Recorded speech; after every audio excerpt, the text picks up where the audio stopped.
Hello बच्चों, good morning. आज की तारीख है 21 जून 2024। आज के करंट अफेयर क्वेश्चन और ललन टॉप प्रश्नों में आप सभी का स्वागत है।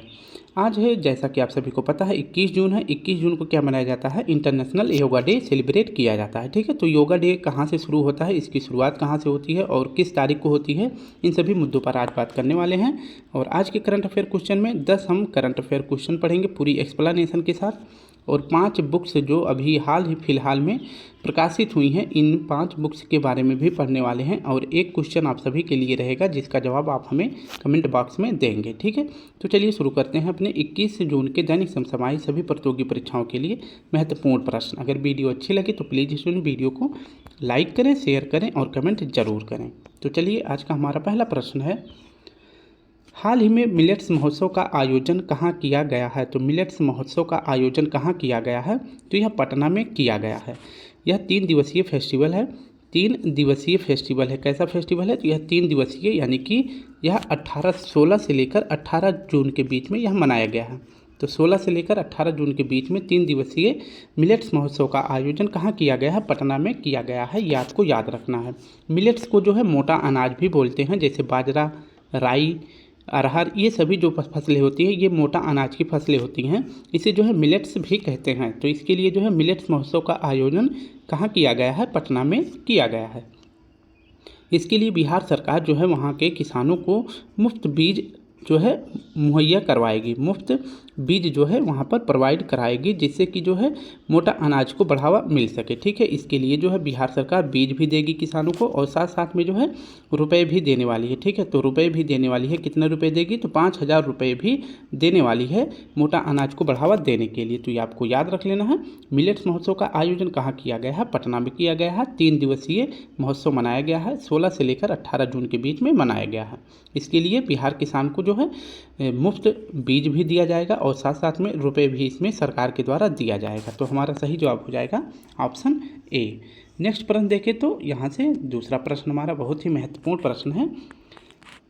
हाल ही में 700 वर्ष पुरानी भगवान विष्णु की मूर्ति कहाँ से प्राप्त हुई है? तो भगवान विष्णु की मूर्ति कहाँ से प्राप्त हुई है, इसको लेकर संशय अभी जताया जा रहा है कि ये 700 वर्ष पुरानी है या फिर जो है 1700 वर्ष भी अनुमान लगाया जा रहा है। तो अगर 1700 वर्ष पुरानी भगवान विष्णु की मूर्ति का अगर जो है प्रमाणित मिल जाता है, तो इसका जो है संबंध अगर पूछे किस वंश से हो जाएगा, तो इसका संबंध हो जाएगा करड़ाट वंश से। किससे हो जाएगा? तो करड़ाट वंश से हो जाएगा, जो कि 1700 वर्ष पूर्व यह वंश स्थापित था। ठीक है, तो इस वंश से संबंधित हो जाएगा। लेकिन फिलहाल अभी जो है यह चर्चा में बना हुआ है, 700 वर्ष पुरानी भगवान विष्णु की मूर्ति कहाँ से प्राप्त हुई है? तो धार्मिक मान्यता के अनुसार यह मधुबनी से, कहाँ से? मधुबनी से प्राप्त हुआ है, तालाब की खुदाई के दौरान। ठीक है, किसकी खुदाई हो रही थी? तो तालाब की खुदाई हो रही थी, तो यहाँ से जो है भगवान विष्णु की मूर्ति प्राप्त होती है मधुबनी से। अभी अनुमान लगाया जा रहा है कि यह 1700 वर्ष पुरानी भी हो सकती है, और किस वंश से? तो करड़ाट वंश से संबंधित हो सकती है। तो इसे आप याद रखेंगे। ठीक है, अब नेक्स्ट प्रश्न की बात करते हैं। प्रश्न है हमारा तीसरा प्रश्न है और बहुत ही महत्वपूर्ण प्रश्न है। हाल ही में राजगीर में नालंदा विश्वविद्यालय बनकर तैयार हुआ है, यानी कि इसका दोबारा जीर्णोद्धार कराया गया है। इसका निर्माण पूछे किस पर्वत गिरी तलहटी में किया गया है? तो नालंदा विश्वविद्यालय को लेकर थोड़ी सी चर्चा कर लेते हैं। नालंदा विश्वविद्यालय का निर्माण पूछे किस शासक ने करवाया था? तो कुमार गुप्त ने। किसने कराया था? तो कुमार गुप्त ने करवाया था। कुमार गुप्त प्रथम ने इसका जो है निर्माण करवाया था, इसको याद रखेंगे। और इसके बाद जो है 1198 में बख्तियार खिलजी, क्या था? बख्तियार, इसे आप याद रखेंगे, बख्तियार खिलजी ने नालंदा विश्वविद्यालय को नष्ट कर दिया था। इसके बाद जो है इसका पुनः जीर्णोद्धार जो है किसने करवाया है? तो मोदी सरकार ने करवाया है 2024 में। ठीक है, तो 2024 में इसका पुनः निर्माण किसने करवाया है? तो मोदी सरकार ने किया है। और इसका उद्घाटन अगर पूछे किसने किया है, तो इसका उद्घाटन किसने किया है? तो ये भी सही जवाब हमारा हो जाएगा मोदी जी ने। इसका उद्घाटन किसने किया है?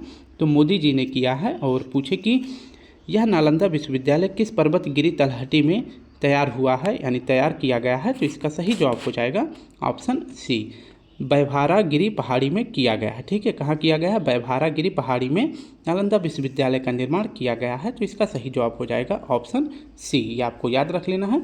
नालंदा विश्वविद्यालय का निर्माण किसने करवाया था? तो कुमारगुप्त प्रथम ने करवाया था। इसके बाद इसको नष्ट किसने किया था? तो बख्तियार खिलजी ने किया था 1198 ईस्वी में। इसका पुनः निर्माण कौन करवा रहा है? तो पीएम मोदी जी ने करवाया है और इसका उद्घाटन मोदी जी ने किया है। और यह नालंदा विश्वविद्यालय किस पर्वत श्रेणी में स्थित है? तो इसका सही जवाब हो जाएगा वैभारागिरी पहाड़ी में, जो कि कहाँ है? बिहार में।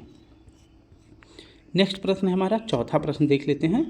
विदेश मंत्रालय ने किस बैंक के साथ ई माइग्रेट के लिए समझौता ज्ञापन पर हस्ताक्षर किया है? तो आपको बताना है कि ई माइग्रेट के लिए विदेश मंत्रालय ने किस बैंक के साथ समझौता किया है? तो इसको समझौता करने का उद्देश्य क्या है? डिजिटल भुगतान को बढ़ावा देना। डिजिटल भुगतान को बढ़ावा देने के लिए इसको शुरू किया गया है। डिजिटल भुगतान को बढ़ावा देने के लिए इसको शुरू किया गया है, ताकि इसको जो लाभार्थी है इसको सहज तरीके से यूज कर सके। ठीक है, तो इसके लिए जो है किस बैंक ने किस मंत्रालय ने किस बैंक के साथ ई माइग्रेट के साथ समझौता किया है? तो इसका यहाँ से सही जवाब हो जाएगा ऑप्शन बी। तो विदेश मंत्रालय ने किस बैंक के साथ ई माइग्रेट के लिए समझौता किया है?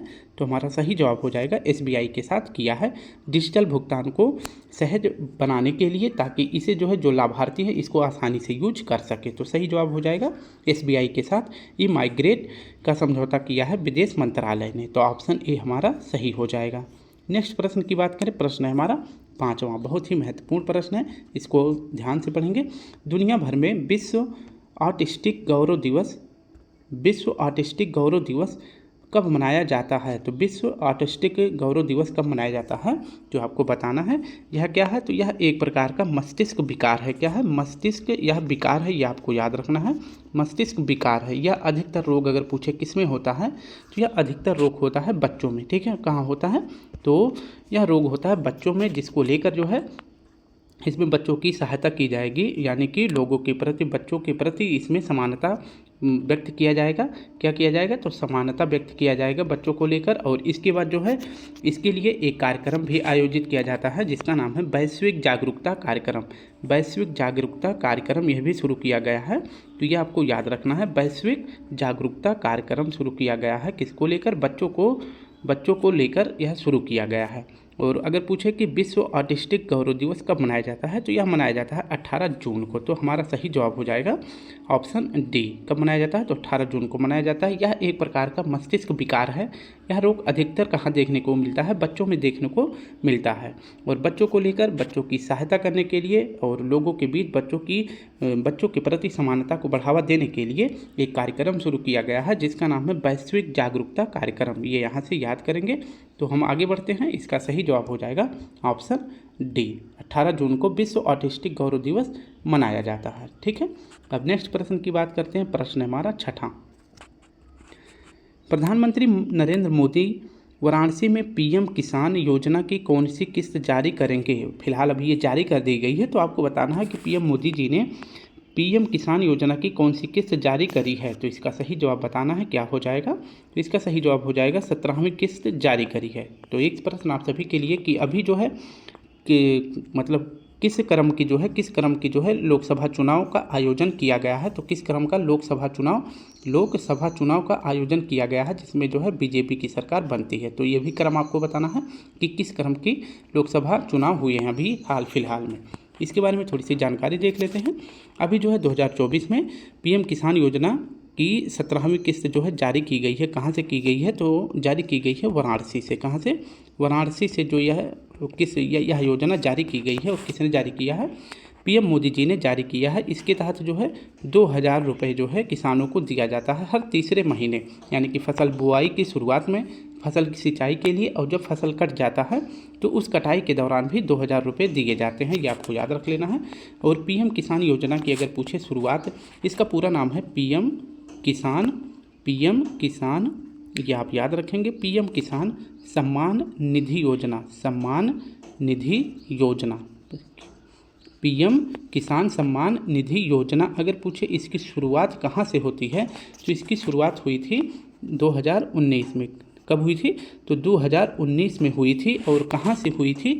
तो उत्तर प्रदेश के गोरखपुर से। कहाँ से? उत्तर प्रदेश के गोरखपुर ज़िले से हुई थी। ये आपको याद रखना है, ठीक है। कहाँ से हुई थी? तो उत्तर प्रदेश के गोरखपुर ज़िले से हुई थी। कब हुई थी? तो 2019 में हुई थी। इस बार जो है 17वीं किस्त जारी की गई है, ये आपको याद रखना है। कहाँ से जारी की गई है? वाराणसी से जारी की गई है। मैंने प्रश्न किया था कि किस क्रम का अभी हाल फिलहाल में लोकसभा चुनाव हुए हैं, तो यह हुआ है 18वें क्रम का, ठीक है। तो 18वें क्रम का लोकसभा चुनाव भी हुआ है, तो साथ साथ में एक्स्ट्रा पॉइंट भी नोट करेंगे। नेक्स्ट प्रश्न की बात करें, प्रश्न हमारा सातवां प्रश्न देख लेते हैं। आप सभी को आंसर दिख गया होगा, लेकिन थोड़ी सी जानकारी भी मिल जाएगी। अडानी समूह किस देश में 570 मेगावाट का हरित जल विद्युत संयंत्र लगाएगा? तो अडानी समूह किस देश में 570 मेगावाट का हरित जल विद्युत संयंत्र लगाएगा? तो इसको लेकर जो है हरित ऊर्जा विकास को बढ़ावा देना है। तो हरित ऊर्जा विकास को क्या देना है? हरित ऊर्जा विकास को बढ़ावा देना है। हरित ऊर्जा विकास को बढ़ावा देना है, ये यहाँ से आप याद करेंगे। और इसके लिए जो है जल विद्युत परियोजना की शुरुआत की गई है। जल विद्युत परियोजना की शुरुआत की गई है। और यह अगर पूछे कहाँ पर शुरू किया गया है, तो यह भूटान में शुरू किया गया है, ये आपको याद रखना है। और कितने मेगावाट की शुरुआत की गई है? तो 570 मेगावाट की शुरुआत की गई है। किसके द्वारा? अडानी समूह के द्वारा शुरू की गई है। तो यहाँ से इसका सही जवाब हो जाएगा, कहाँ पर जल विद्युत संयंत्र लगाया जाएगा 500 मेगावाट का? तो यह लगाया जाएगा भूटान में। किसके द्वारा? तो अडानी समूह के द्वारा। तो ऑप्शन बी हमारा सही हो जाएगा। 8वां प्रश्न हमारा है, किस मंत्रालय ने ई फ्लो इकोलॉजिकल मॉनिटरिंग सिस्टम शुरुआत की है? तो इसको बताना है आप सभी को कि इसका सही जवाब क्या हो जाएगा। किस मंत्रालय ने ई फ्लो इकोलॉजिकल मॉनिटरिंग सिस्टम शुरू किया है? तो इसको लेकर शुरू किया गया है। क्यों? ई फ्लो इकोलॉजी का मतलब हो जाता है कि जलीय तंत्र की सुरक्षा करना। जलीय तंत्र की सुरक्षा करने के लिए यह प्रोग्राम शुरू किया गया है। जलीय तंत्र की सुरक्षा करने के लिए क्या शुरू किया गया है? ई फ्लो इकोलॉजिकल मॉनिटरिंग सिस्टम शुरुआत की गई है। इसको लेकर शुरू की गई है जिससे कि नदियों में, तालाबों में जल स्तर को बढ़ाया जा सके, ठीक है। तो नदियों और तालाबों में जो है जल स्तर को बढ़ावा देने के लिए और राष्ट्रीय गंगा स्वच्छता अभियान इसके लिए शुरू किया गया है। और यह पूछे कि ई फ्लो इकोलॉजिकल मॉनिटरिंग सिस्टम किसने शुरू किया है? तो जल से शब्द जल आ रहा है, तो जलीय तंत्र को बढ़ावा देने के लिए तो यह शुरू किया गया है जल शक्ति मंत्रालय के द्वारा। तो यहाँ से हमारा सही जवाब हो जाएगा ऑप्शन ए, जल शक्ति मंत्रालय के द्वारा शुरू किया गया है। नेक्स्ट प्रश्न की बात करें, प्रश्न हमारा 9वां प्रश्न देख लेते हैं। Nelson Mandela life time achievement award से सम्मानित होने वाले पहले भारतीय बन गए हैं। तो आपको बताना है कि Nelson Mandela life time award किस भारतीय को दिया गया है, और ये पहले भारतीय बन गए हैं। इनका नाम है विनोद गनात्रा, ये आपको याद रखना है। तो पहले भारतीय किसे मिला है? तो इनका नाम हो जाएगा विनोद गनात्रा। इन्हें दिया गया है Nelson Mandela life time achievement award. यह अवार्ड अगर पूछे संस्थागत श्रेणी में किसे दिया गया है, तो संस्थागत श्रेणी में दिया गया है नीम हंस को। किसे दिया गया है? तो नीम हंस संस्था को यह दिया गया है, जो मानवता के लिए कार्य करती है, ये आपको याद रखना है। और विनोद गनात्रा का क्या कार्य है? तो इनका कार्य है बाल विकास फिल्म निर्माता, ठीक है। तो ये क्या है? तो ये बाल विकास फिल्म निर्माता, यानी कि बाल फिल्म निर्माता है, ये आपको याद रखना है। यहाँ से हमारा सही जवाब हो जाएगा बाल फिल्म निर्माता है विनोद गनात्रा। इन्हें जो है Nelson Mandela life time achievement award से सम्मानित किया गया है, और संस्था में पूछे तो नीम हंस को सम्मानित किया गया है। तो यहाँ से लेकर हमारा सही जवाब हो जाएगा ऑप्शन बी। आगे देखें और आज का आखिरी प्रश्न देखें, तो इसके बाद हम 5 महत्वपूर्ण बुक्स के बारे में पढ़ने वाले हैं। तो आज का हमारा 10वां प्रश्न है, 10वां अंतर्राष्ट्रीय योग दिवस 2024 किस शहर में आयोजित किया गया है? तो इसको लेकर महत्वपूर्ण पॉइंट हम नोट कर लेते हैं। सबसे पहले देखते हैं कि इसकी शुरुआत कब होती है। तो अंतर्राष्ट्रीय योग दिवस की शुरुआत पूछे कब होती है, तो इसकी शुरुआत होती है 21 जून को, यानी कि आज की तारीख को 21 जून को इसकी शुरुआत होती है। और इसे शुरुआत किसने किया था? तो पीएम मोदी जी ने इसकी शुरुआत करी थी। किसने किया था? तो पीएम मोदी जी ने शुरुआत किया था 21 जून को। और कब किए थे? तो सन अगर यहाँ से देखा जाए तो 2015 में शुरू किया गया था पीएम मोदी जी के द्वारा। ठीक है। और अगर आज जो है अगर पूछे कितने बजे से योगा दिवस मनाया जाएगा, तो यह मनाया जाएगा 6:30 से योगा दिवस शुरू हो जाएगा, ठीक है। और इसको शुरुआत करने वाला कौन है, तो इसकी शुरुआत आज करेंगे पीएम मोदी जी। तो और कहाँ से शुरुआत की जाएगी, तो इसकी शुरुआत की जाएगी श्रीनगर से, ठीक है। तो ये आपको याद रख लेना है, कहाँ से शुरू किया गया है, तो इसकी शुरुआत की गई है श्रीनगर से। और कब शुरू होगा, तो यह आज सुबह 6:30 बजे यह शुरू हो गया है। और पहली बार इसकी शुरुआत कब की गई थी, तो 21 जून 2015 में शुरू किया गया था। और इस बार पूछे इसका कौन सा क्रम है, तो इस बार श्रीनगर में इसका 10वां क्रम का आयोजन किया जाएगा। तो 10वें क्रम का आयोजन कहाँ से किया गया है, श्रीनगर से किया गया है और पीएम मोदी जी के द्वारा किया गया है। इसकी थीम देख लेते हैं, इसकी थीम आप सभी को याद रखना है, थीम है, इसकी थीम देख लेते हैं, स्वयं एवं समाज के लिए योग। तो ये आपको याद रखना है, थीम क्या है, स्वयं एवं समाज के लिए योग इसकी थीम है। इसके बाद एक प्रश्न और आप सभी को याद रखना है, विश्व शरणार्थी दिवस कब मनाया जाता है, और इसकी थीम है शरणार्थियों का स्वागत, यह इसकी थीम है। और आप सभी को बताना है कि विश्व शरणार्थी दिवस कब मनाया जाता है, तो यह 20 जून को मनाया जाता है। कब मनाया जाता है, तो 20 जून को मनाया जाता है। तो यहाँ से हमारा सही जवाब हो जाएगा, योगा डे कब सेलिब्रेट किया जाता है, तो यह 21 जून को मनाया जाता है। अब की बार 10वें क्रम का कहाँ से मनाया जा रहा है, तो श्रीनगर से मनाया जा रहा है। अब आप सभी के लिए प्रश्न है, यहाँ से आप सभी को बताना है, पुस्तक का नाम है an era of darkness. An era of darkness पुस्तक किसने लिखी है, तो इसका यहाँ से सही जवाब हो जाएगा ऑप्शन सी, शशि थरूर ने लिखी है। ऑप्शन सी हमारा सही हो जाएगा, ठीक है। नेक्स्ट प्रश्न की बात करें, अमरिंदर सिंह की जीवनी पर आधारित पुस्तक द पीपल्स महाराज किसने लिखी है, तो द पीपल्स महाराज किसने लिखी है, तो इसका सही जवाब हो जाएगा ऑप्शन बी, खुशवंत सिंह ने लिखी है। और यह पुस्तक किससे संबंधित है, तो अमरिंदर सिंह से संबंधित है। प्रश्न 3 हमारा, इंडियन पार्लियामेंट्री डिप्लोमेसी नामक पुस्तक के लेखक कौन है, तो इसको बताना है कि इंडियन पार्लियामेंट्री डिप्लोमेसी नामक पुस्तक के लेखक कौन है, तो इसका सही जवाब बताएं क्या हो जाएगा। तो प्रथम महिला लोकसभा अध्यक्ष अगर पूछे, प्रथम महिला लोकसभा अध्यक्ष अगर पूछे कौन है, तो प्रथम महिला लोकसभा अध्यक्ष कौन है, तो इसका सही जवाब हो जाएगा मीरा कुमार। तो यह पुस्तक किसकी है, तो इंडियन पार्लियामेंट्री डिप्लोमेसी पुस्तक है मीरा कुमार की, जो कि प्रथम महिला लोकसभा अध्यक्ष भी थी। तो इसका यहाँ से सही जवाब हो जाएगा हमारा ऑप्शन ए। चौथा प्रश्न देखते हैं, खुल्लम खुल्ला किस प्रसिद्ध अभिनेता की आत्मकथा है, तो खुल्लम खुल्ला किस अभिनेता की प्रसिद्ध आत्मकथा है, तो इसका यहाँ से सही जवाब हो जाएगा ऑप्शन डी, ऋषि कपूर की है। किसका है, तो ऋषि कपूर, ऑप्शन डी हमारा सही हो जाएगा।